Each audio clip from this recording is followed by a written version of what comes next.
Hello दोस्तों, मैं आपकी राधिका आज आप लोगों के लिए एक सुंदर सा प्यारा सा गीत लेके आई हूँ। हंसी मजाक का गीत है। तो देखिए, अपनी पत्नी अपने पति को समझा रही है कि थोड़ा आदत अच्छी रखो जिससे समाज में इज्जत। और बड़ा प्यारा गीत है, आप लोग सुनिए और इस गीत को आप लोग खूब प्यार दुलार दीजिएगा। अच्छा लगेगा तो कमेंट करके जरूर बताइएगा अपनी छोटी बहन को। आप लोग भी सुनिए, आनंद लीजिए।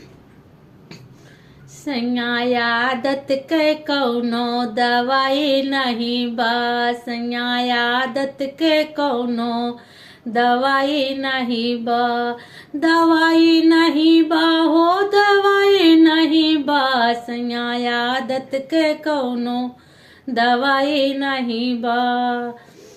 हम तो कहे दिन रतिया न घूमा, हम तो कहे रतिया रतिया न घूमा, हमरा वो कौनो सुनवाई नहीं बासैया आदत के कौनो दवाई नहीं बासैया आदत के कौनो दवाई नहीं बा।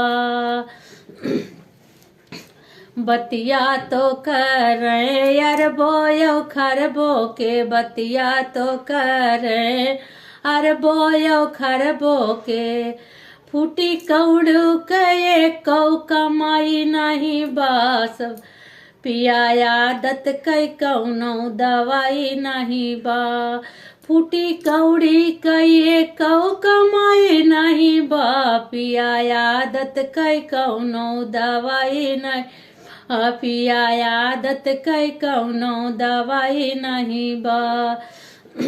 जब कहीं देखें बेटा बिटिनी, जब कहीं देखें चलते गुजरिया, चलते गुजरिया, हाँ चलते गुजरिया, जैसे इनके लुगाई नहीं बा, पिया आदत के कौनो दवाई नहीं बा, पिया आदत के कौनो दवाई नहीं बा, दवाई नहीं बा, हाँ दवाई नहीं।